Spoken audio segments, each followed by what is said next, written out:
오늘 저는 여러분과 함께 나의 하나님 야훼라는 제목으로 은혜를 나누고자 합니다.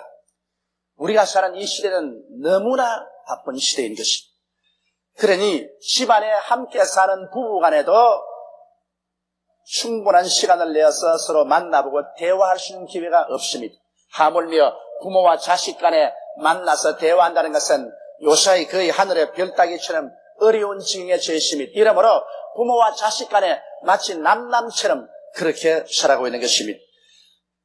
이렇기 때문에 대화의 부족으로 말미암아 많은 어려운 문제가 생깁니다. 개인적인 대결이 생기고 가정적인 비극, 국가적인 마찰과 분쟁과 불행이 다가옵니다. 서로 대화하고 서로 잘 알았더라면 이러한 것을 능히 피할 수가 있을 것입니다.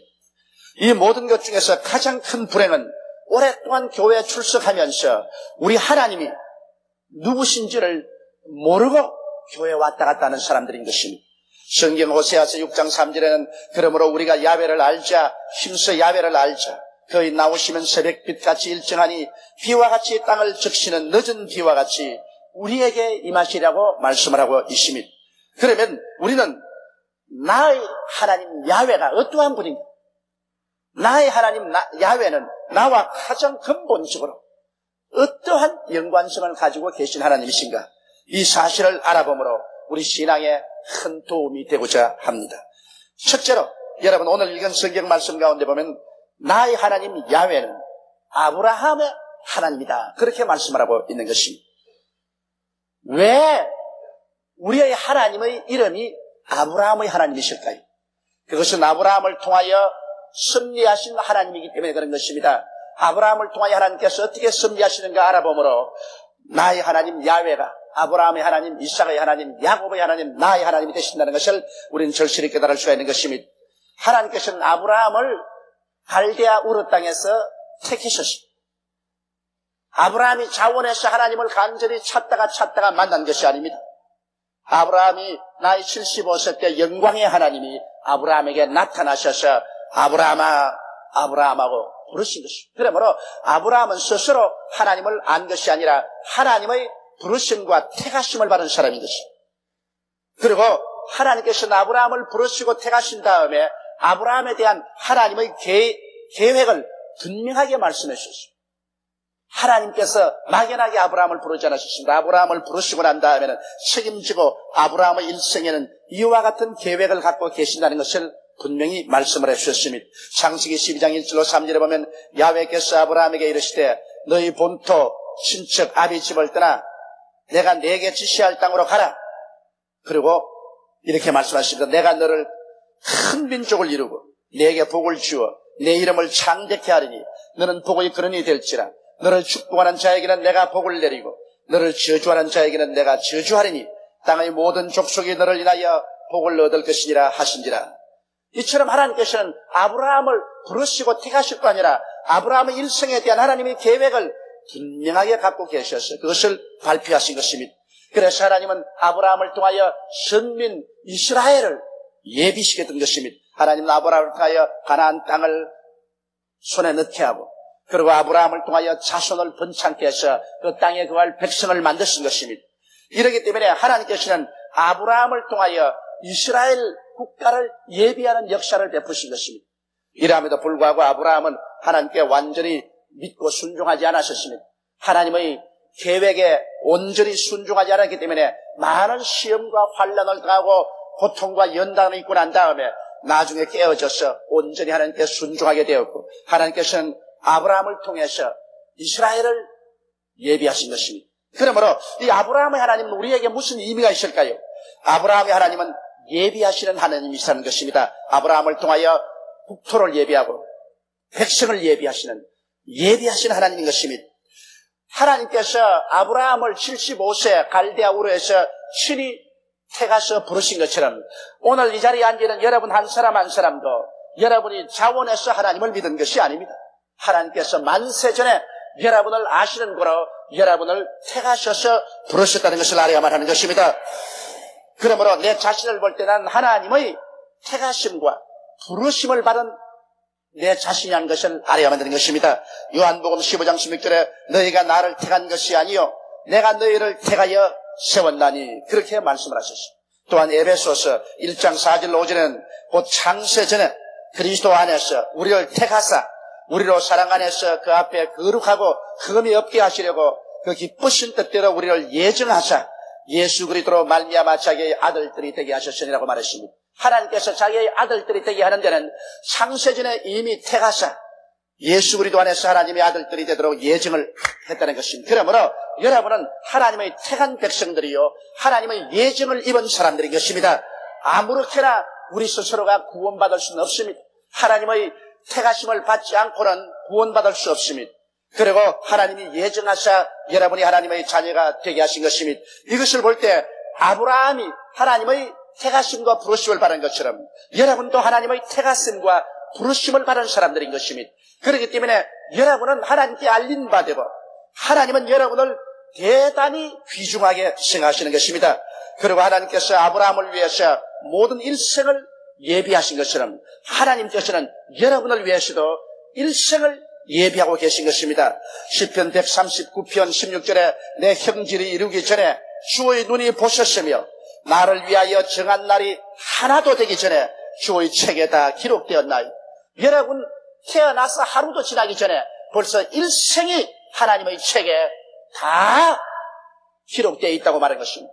이것은 아브라함을 위해서 일생을 하나님께서 이미 예비하신 것처럼 여러분을 위해서도 모두 다 하나님이 일생을 정해놓으신 것입니다. 고린도전서 2장 9절로 보면 기록된 바 하나님이 자기를 사랑하는 자들을 위하여 예비하신 모든 것은 눈으로 보지 못하고 귀로도 듣지 못하고 마음으로도 생각지 못하였다 함과 같음이라고 말씀을 하고 있는 것입니다.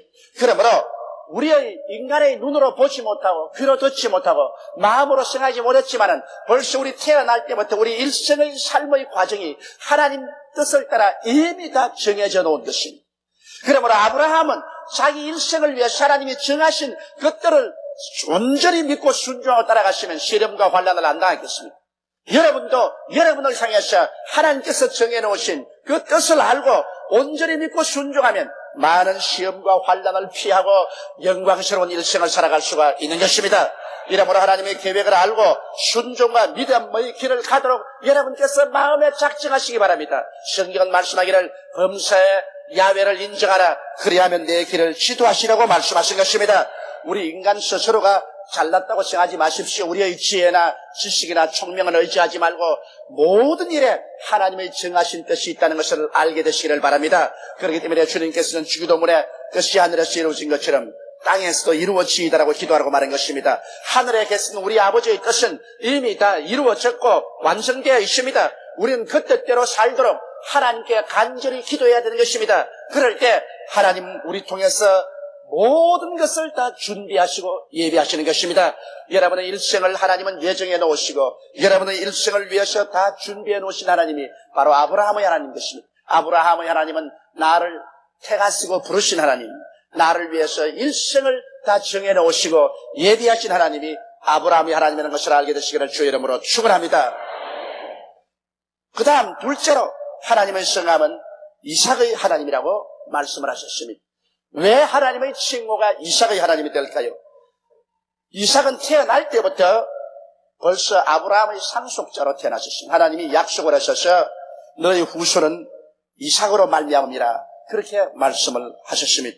그러므로 그는 아브라함의 상속자로서 극진한 사랑을 받고 태어났습니다. 아브라함의 외아들로서 금지옥엽같이 귀하고 큰 사랑을 받고 그는 자랐습니다. 그러나 아브라함이 100세에 난 이 아들을 이삭이 이제 제법 집에서 큰 일을 맡을 만한 나이가 되었을 때 하나님은 그를 잡아 모리아산에 가서 제물로 드리라고 했습니다. 모리아산에 올라가서 아브라함이 이 뜻을 이삭에게 말하고 제물로 드리려고 말할 때 이삭은 놀랄만하게 절대 순종하고 절대로 믿었습니다. 이삭은 아버지에게 한마디 반발도 안 했습니다. 아버지 왜 나를 잡아 죽이려면 그런 말 안 했습니다. 하나님의 뜻이면 나는 절대로 순종해.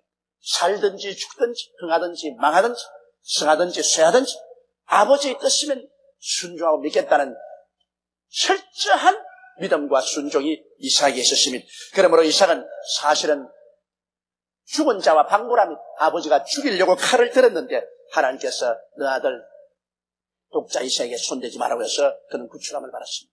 이와 같이 그는 하나님께 절대적으로 믿고 순종하는 귀한 아들이었습니다. 그렇기 때문에 하나님께서는 이삭에게는 모든 것을 선물로 주셨습니다. 이삭은 아브라함처럼 애쓰고 힘쓰고 노력하지 않았습니다. 모든 것을 그냥 아브라함을 통해서 선물로 받았어요. 이삭은 나이 40에 결혼을 했는데 장가드는 것도 자기가 조금도 손가락 하나 움직이지 않았습니다. 아버지가 그 종 엘리에셀을 메소포타미아에 보내서 자기의 동생 나홀이 낳은 아들 부두엘의 딸 리브가를 예비했어요. 그래서 리브가와 완전히 아브라함이 예비한 그 상태에서 그는 결혼할 수 있었습니다. 이러므로 결혼하는데 선보고 그저 왔다 갔다 하고 하는 고생 없었어요. 그대로 하나님이 고이 길러놓은 자기 작은아버지 아들 사촌 부두엘의 딸 리브가가 자기 아내가 되었습니다. 손수로 따지면 자기 조카죠. 그러고 난 다음 아브라함의 모든 재산을 하나도 없이 선물로 그대로 받았어요. 손가락 하나 움직이지 않고 다 상속으로 받았어요. 창세기 24장 34절로 36절에 보면 그가 가로되 나는 아브라함의 종이니이다. 야훼께서 나의 주인에게 크게 복을 주어 상대케 하사 우양과 은금과 노비와 약대와 나귀를 그에게 주셨고 나의 주인의 부인 사라가 노년에 나의 주인에게 아들을 낳으며 주인이 그 모든 소유를 그 아들에게 주었나이다. 그러므로 소유를 하나도 남김없이 모두 다 그 아들에게 주었습니다. 여러분, 우리는 예수 그리스도 안에서 아브라함의 복을 받는다 그러지 않습니까? 아브라함이야말로 하나님께서 창대케 하사 우양과 은금과 노비와 약대와 나귀가 많았는데 그것을 다 아들에게 선물로 주었습니다. 그렇기 때문에 여기 야곱은 아내도 선물로 받고 온 재산도 다 선물로 받았었습니다. 이삭의 하나님은 어떠한 하나님이야? 선물을 주시는 하나님인 것입니다. 할렐루야. 그렇기 때문에 이삭의 하나님이라 말하면 하나님께서 우리에게 선물을 주십니다. 우리 아무 노력하지 않고 힘쓰지 않고 선물을 주시는 하나님이라는 것을 알아야 되는 것입니다. 여러분과 저도 이삭처럼 우리 주 예수 그리스도와 더불어 하나님의 상속자가 되어 있다는 사실을 잊어서는 안 되는 것입니다. 로마서 8장 16절로 17절에 성령이 친히 우리 영으로 더불어 우리가 하나님의 자녀인 것을 증거하시나니 자녀임은 또한 후사 곧 하나님의 후사요 그리스도와 함께한 후산이라고 말하고 있는 것입니다. 여러분과 저는 예수 그리스도와 함께 하나님의 나라를 상속으로 받을 후사인 것입니다. 그러므로 이삭이 아브라함의 상속자이므로 아브라함에게 극진히 사랑받은 것처럼 여러분 우리는 예수와 함께 이 우주를 상속으로 받을 자들이기 때문에 하나님이 우리를 극진히 사랑하시는 것입니다. 그냥 지나친 그러므로 사랑하는 것이 아닙니다. 여러분 한 사람 한 사람은 하늘나라를 상속으로 받을 사람이기 때문에 하나님은 아주 큰 사랑으로 여러분과 나를 사랑하고 계시는 것입니다. 또한 그렇기 때문에 이삭처럼 우리는 믿음으로 말미암아 살아야 됩니다. 이삭은 하나님의 명령에 절대로 믿고 순종한 것처럼 우리에게도 주님께서 말씀하는 것은 나의 의인은 믿음으로 말미암아 살리라 뒤로 물러가면 내 마음이 저를 기뻐하지 아니하리라고 말한 것입니다. 여러분 우리는 이제 행위로 살지 않고 믿음으로 살아야 되는 것입니다. 하나님 말씀이면 목숨을 바쳐놓고 믿고 순종하는 우리들이 되어야 될 것인 것입니다. 그뿐 아니라 이제 하나님이 우리에게 주시는 것은 모두 다 그리스도 안에서 선물로 주시는 것입니다. 에베소서 2장 8절로 9절에 보면 너희가 그 은혜를 인하여 믿음으로 말미암아 구원을 얻었나니 이것이 너희에게서 난 것이 아니요 하나님의 선물이라 행위에서 난 것이 아니니 이는 누구든지 자랑치 못하게 하려니라. 우리가 잘나서 우리가 구원을 가져온 것이 아닙니다. 우리 행위가 올바르기 때문에 상급을 준 것이 아닙니다. 우리는 오직 하나님의 은혜로 말미암아 믿음으로 공짜로 구원을 얻은 것입니다. 은혜라는 것은 일은 하나님이 하시고 열매는 우리가 취하는 것을 말하는 것입니다. 그러므로 하나님께서는 예수 그리스도 십자가를 통해서 우리를 위하여 구원을 직접 다 이루어 놓으신 것입니다. 십자가에 몸이 찍히고 피를 흘리심으로 죄사함을 이루어 놓으셨죠. 하나님과 우리 사이를 화목시킴으로 성령 받도록 해놓았죠. 제가 연약한 것을 담당하시고 병을 짊어지심으로 고침을 받게 준비해놨죠. 제가 저주를 받음으로 아브라함의 복이 임하게 해놓았죠.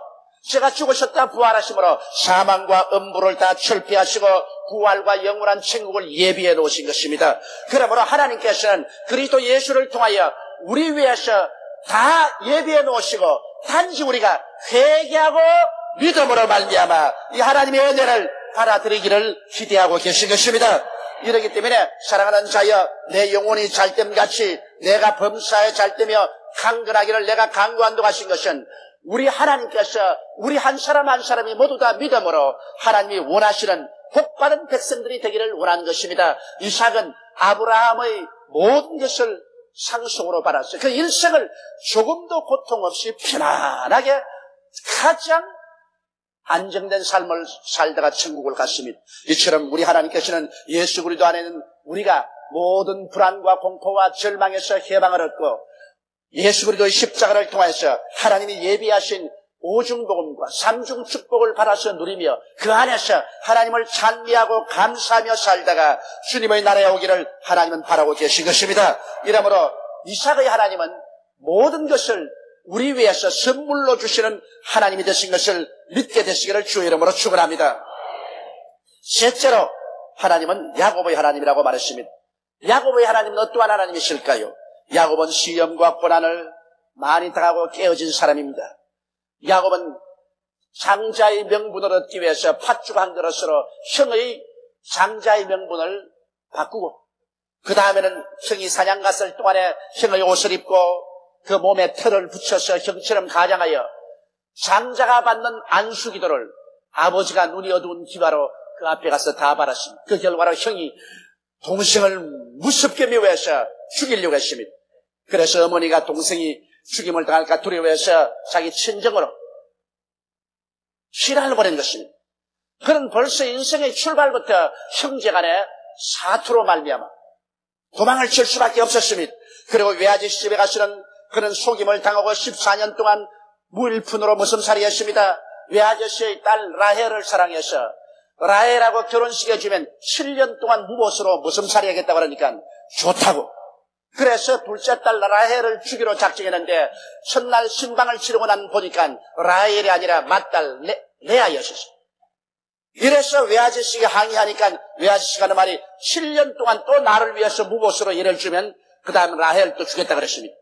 그래서 그는 외아저씨에게 속아서 장가드는데 14년 동안 뼈가 으스러지도록 무보수로 무슴살이를 한 것입니다. 사람이 무엇으로 심든지 그대로 거둔다고 형을 속이고 도망치고 난 다음에는 이제 외아저씨에게 바싹 당한 것입니다. 이 세상에 사람이 남 속이면 자기는 안 속을 줄 알지만은 또 자기도 속게 되는 것을 얘기해 볼 수 있는 것입니다. 그 다음 그는 하나님의 자비하심을 입어서 재산을 많이 얻고 외아저씨 몰래 찾아와 재산을 갖고 도망하다가 외아저씨가 그것을 알고 군대를 거느리고 뛰어와서 붙잡아 죽이려고 했으나 하나님께서 꿈에 나타나서 죽이지 못하게 하므로 외아저씨와 타협을 했습니다. 다시는 내게로 돌아오면 너는 살려놓지 않겠다고 했었습니다. 그리고 자기의 고향 땅으로 돌아가려고 형님에게 온다는 보고를 보내니까 형님이 그 보고를 받자 400인의 군대를 거느리고 동생을 죽이러 왔었습니다. 사면초가성입니다. 이리 가도 죽이려고 하고 저기 가도 죽이려고 하고 야곱만치 많은 정신적인 육체적인 시련을 받은 사람이 없습니다. 그런 야복 나루터에서 모든 재산과 모든 짐승과 처자를 다 건너보내고 자기는 야복 강 이쪽 편에 앉아있다가 밤에 하나님의 천사와 밤새도록 실험을 하게 된 것입니다. 그때 그가 당한 정신적인 육체적인 고통은 말로 다 할 수 없습니다. 하나님의 천사는 야곱을 하여금 야복강을 건너가서 죽든지 살든지 가족들과 함께 운명에 대면하라 그러고 야곱은 안 건너갈 때라고 서로 정신적인 육체적인 무서운 실험을 했었습니다. 그가 당하는 그 정신적인 고통은 말로 다 할 수 없는 것은 그때 몸부림은 자아의 몸부림인 것입니다. 깨어지지 않는 자아가 하나님은 깨어지라 하고 지금은 안 깨어지고 자기 지혜대로 살겠다 그러고 무서운 실험을 통해서 그는 나중에 환두뼈가 어그러지고 쩔름바리가 되고 자아가 깨어져서 그날 아침에 야복강을 건너갔고 목숨을 바치고 가족들과 함께 형을 향해서 걸어갈 수밖에 없게 된 것입니다. 이와 같이 자아가 깨어지는 과정, 이것은 심히 힘이 드는 것입니다. 여러분, 우리가 예수를 믿고 난 다음에도 우리의 자아가 깨어지지 않으므로 우리는 대단한 고통을 당하고 있는 것입니다. 자아가 깨어진 데는 배워서 깨어지지 않습니다. 자아는 얻어맞아야 깨어지는 것입니다. 시험과 환난을 통하여 깨어지는 것입니다. 야곱의 하나님은 바로 여러분과 저를 시험과 환난을 통해서 깨뜨려서 참으로 그리스도의 형상을 닮도록 만드는 훈련시키는 하나님을 말하는 것입니다. 성경에는 여러분 우리 자신이 영과 육이 번갈아 우리를 지배하면서 우리 속에 맹렬한 전투가 있다는 것을 보여주고 있습니다. 로마서 7장 22절로 24절에 내 속사람으로는 하나님의 법을 즐거워하되 내 지체 속에서 한 다른 법이 내 마음의 법과 싸워 내 지체 속에 있는 죄의 법 아래로 나를 사로잡아 오는 것을 보는도다. 오라 나는 곤고한 사람이로다. 이 사망의 몸에서 누가 나를 건져내랴. 탄식했습니다. 여기에서 우리 마음의 법하고 육신에 있는 죄의 법하고 끊임없이 싸운, 그러므로 우리 스스로가 온전히 자유롭게 활동할 수 없는 것을 보여주게 된 것입니다. 갈라디아서 5장 16절로 24절에도 내가 이르노니 너희는 성령을 쫓아 행하라. 그리하면 육체의 욕심을 이루지 아니하리라. 육체의 소욕은 성령을 거스리, 성령의 소욕은 육체를 거스리나니 이 둘이 서로 대적하므로 너희의 원하는 것을 하지 못하게 하려 함이라. 너희가 만일 성령의 인도하시는 바가 되면 율법 아래 있지 아니하니라. 육체의 일은 현저하니 곧 음행과 더러운 것과 호색과 우상숭배와 술수와 원수를 맺는 것과 분쟁과 시기와 분냄과 당지는 것과 불리함과 이단과 투기와 술취함과 방탕함과 또 그와 같은 것들이라. 전에 너희에게 경계한 것 같이 경계하노니 이런 일을 하는 자들은 하나님의 나라를 유업으로 받지 못할 것이요 오직 성령의 열매는 사랑과 희락과 화평과 오래 참음과 자비와 양성과 충성과 온유와 절제니 이와 같은 것을 금할 법이 없느니라. 그리스도 예수의 사람들은 육체와 함께 그 정과 욕심을 십자가에 못 박았느니라.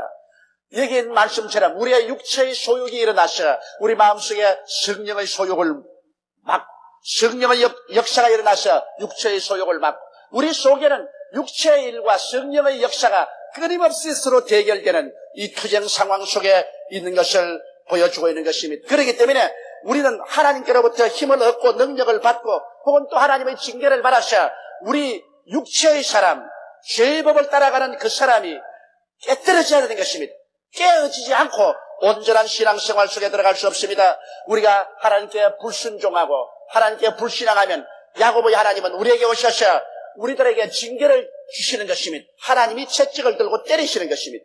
성경의 히브리서 12장 5절로 13절에는 또 아들들에게 권한 것 같이 너에게 권하신 말씀을 잊었도다. 일러스되 내 아들아 주의 징계하심을 경히 여기지 말며 그에게 꾸지람을 받을 때 낙심하지 말라. 주께서 그 사랑하시는 자를 징계하시고 거의 받으시는 아들들마다 채찍질하심이니라.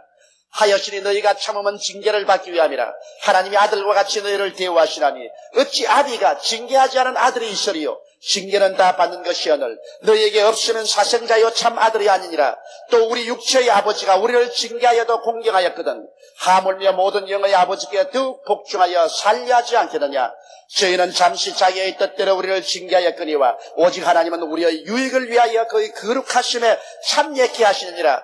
무릇 징계가 당시에는 즐거워 보이지 않고 슬퍼 보이나 후에 그로 말미암아 연달한 자에게는 의의 평강한 열매를 맺는다고 말하고 있는 것입니다. 이러므로 하나님께서는 당신을 사랑하는 자, 당신이 받아들이는 아들들마다 채찍을 들어 때리는 것입니다.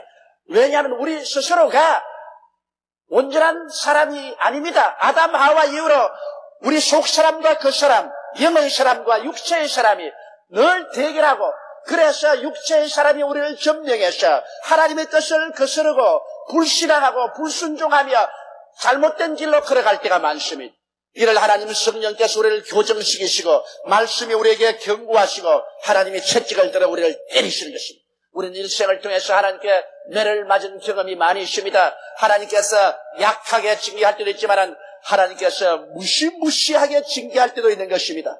그래서 우리 스스로가 박살이 나고 완전히 깨어져서 천부여지없어서 손들고 믿하고 나올 수 있도록 그렇게 만드시는 것입니다. 이것이 바로 우리를 사랑하는 야고보의 하나님인 것입니다. 하나님은 야고보를 따라다니면서 나중 야복 나루트에서 완전히 박살이 나도록 인도하신 것입니다. 그는 한평생 쩔눈발이가 되었는데 이것은 하나님의 징계를 받아서 깨어진 표적을 그 몸에 가졌던 것입니다. 몸은 그런 징계를 받아 절름발이가 되어도 그때로부터 야곱은 자기 꾀로 살지 아니하고 살든지 죽든지 흥하든지 망하든지 승하든지 쇠하든지 아버지의 뜻대로만 사는 사람이 되고 말한 것입니다. 이처럼 여러분, 나의 하나님 야훼는 어떠한 하나님이실까요? 아브라함의 하나님, 나를 위해서 모든 것을 정해놓으시고 예비하신 하나님이십니다. 그다음 이삭의 하나님, 나에게 모든 것을 예수 십자가를 통해서 믿기만 하면 선물로 주시는 하나님이신 것입니다. 그 다음엔 야곱의 하나님, 인격적으로 불완전하고 육의 사람이 살아서 많이 움직이는 우리에게 오셔서 징계하고 꼬집고 때리고 우리에게 벌을 주더라도 변화시켜서 그리스도의 형상을 닮게 하고 변화받은 사람이 되게 만드는 하나님이신 것입니다. 그러므로 우리는 날로 아브라함의 하나님, 이삭의 하나님, 야곱의 하나님을 모시고 영적으로 성장하고 발전하고 그리스도의 모습에까지 닮아가는 여러분 되시기를 주님의 이름으로 축원합니다. 다 같이 고개시켜 기도드리겠습니다.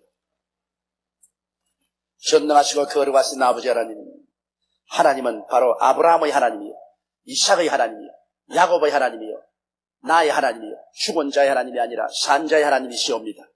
사시고 거룩하신 하나님 우리 아버지요, 그러므로 하나님은 아브라함의 하나님으로서 나의 일생을 예비해 놓으시고 다 정해 놓으셨습니다. 이삭의 하나님으로 우리의 모든 구원을 십자가를 통하여 다 준비하고 선물로 우리에게 주시옵니다.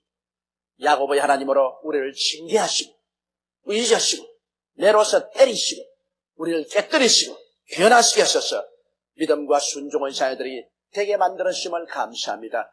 하나님 아버지여, 그러므로 우리의 가장 근본적인 하나님과의 우리의 관계가 바로 아브라함의 하나님, 이삭의 하나님, 야곱의 하나님, 나의 하나님이라는 것을 알게 하여 주옵소서. 이러므로 이러한 관점에서 우리가 신앙생활을 올바르게 조명하며 살아나갈 수 있도록 도와주옵소서. 우리 주 예수님 이름으로 기도드리옵나이다. 아멘.